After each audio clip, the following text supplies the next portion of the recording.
Well, there's not really a tradition that I know of that producers actually do the first slate, but I've always done it all of my movies. So ever since I've done this, everything's kind of worked out on the film. So it's the only real superstitious thing that I actually do. And if you look very closely at the monitor, I'm actually wishing the cast and crew all the luck in the world, and I'm also do the first slate and the last slate of the movie, because it's not just enough to get through the film, it's also to get through the post-production, which we're struggling to do now. And action! Good luck, everybody. Now let's kick ass. 77, take one. And action! Everything is going as planned. The Republic will soon be in my control. It's such an anticlimax when on your first day of shooting, because you've been prepping for so long, and you expect this huge thing to happen, and basically we started off very simply, very gently the first day. So it was just a bit of an anticlimax, so we kind of both walked away and said, God, is that all there is? Good night, Johnny. Thanks. Glad you guys considering. Good night. Night, guys. Thanks very much. You know, it was a good feeling, actually. It's a really good feeling, but it was anticlimactic.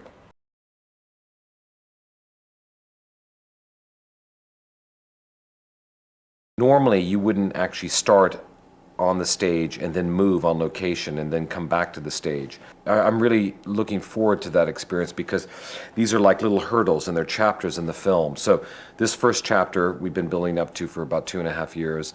Then in about 3 weeks we make an enormous move to Italy, where we're shooting there for approximately 4 days. And then after that, we make a momentous seismic move to Tunisia, where I have people going from Italy and from London. And we built virtually a whole village in the middle of the desert. And then one of the interesting things about that is that'll be about 130 degrees at that time. It'll be right at the beginning of August, right at the hottest period in the desert in Tunisia. And that brings a lot of complications. It's a very interesting way to watch people that you really care about work. Okay, cut. Cut it. All right, don't forget the old run-up. So, the concept design part of a movie like this is, for me, the most fascinating part, because it is where all the ideas start. It's the next best thing to George's words, because now we're trying to visualize what he's writing. And it comes in a variety of ways. I mean, a lot of times George will be very descriptive in terms of what he wants. And me as a designer, I take those words and try to, visualize it and try to make it work, given the context of the script, so that it works. Other times, it's a real challenge, because there will be very little description, or George won't have a strong preference either way of what he wants to design. In that case, it's wide open for me to sort of, in some ways, throw my own taste in there and see if George likes it. And so concept design is really the very first attempt at visualizing the movie, and it's visualizing it in terms of everything from costume design to vehicles to spaceships to creatures. It's just everything. And a lot of times the designs will either propel the story or hinder it, and hopefully we're always propelling it. And George, being a great visual editor, will always kind of guide us in that way. But the design part of it is very rich, and it carries through to the very end. I mean, it's not just post-production. Concept design, especially on this film, started on day one, and it'll probably end real close to end of day, right before the film releases, just because of the nature of the work. In terms of when we're building a set, there's a lot of decisions that have to be made. Things have to be redesigned to make it work for the shot, and so because of that, we have to redesign a doorway perhaps, and those things come very late in the project. So the concept design phase is a process that goes throughout the whole duration of the film, but it's more heavily weighed towards the beginning.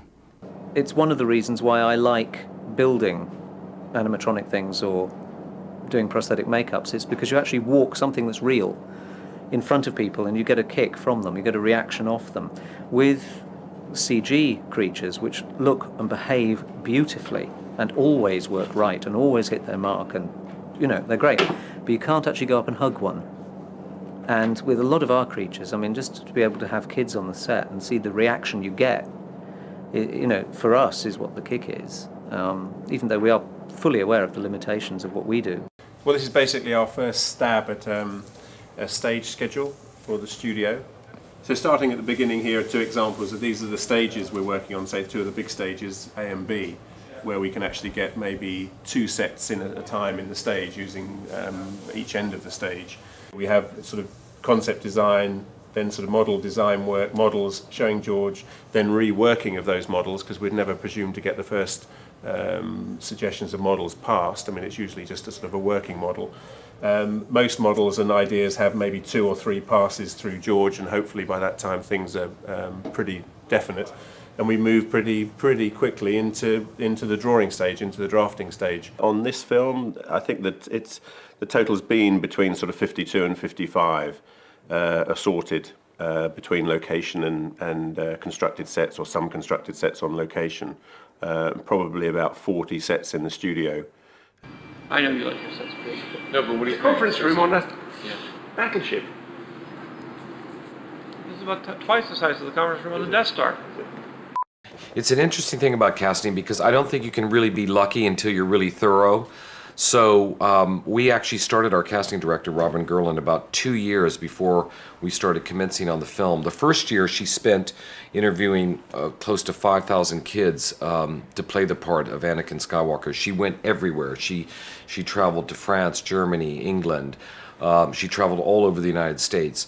So I do believe that there is luck in casting, but I do believe that you really have to be thorough, and you really have to prepare deeply for that. The fascination with doing the new movies is, you know, I've been interested in doing a lot of other things since I finished those. I kind of burned out on Star Wars, but there's always been this lure of going back and finishing the story, because the story as a whole, all 12 hours of it, is actually more interesting than what's out there now. When you actually get the whole story and you're able to see them in context and then understand what Vader's side of the story is, which you haven't heard yet, it makes it a much more interesting drama. It's the force of temptation. You know, it's a man struggling with temptation, and he loses. The big chance I'm taking is I'm working on something that I started 20 years ago, and whether it'll fit into the modern world, marketing-wise, I'm not sure. The first one I'm doing is very much like the first one I did before. It's kind of upbeat, and it's fun, and the first one always gets to introduce the characters. It doesn't have much else to do, so it's easy. And the second one, things start to go wrong and get complicated, and the third one is the dark one. It'll probably fit in really well with the 21st century.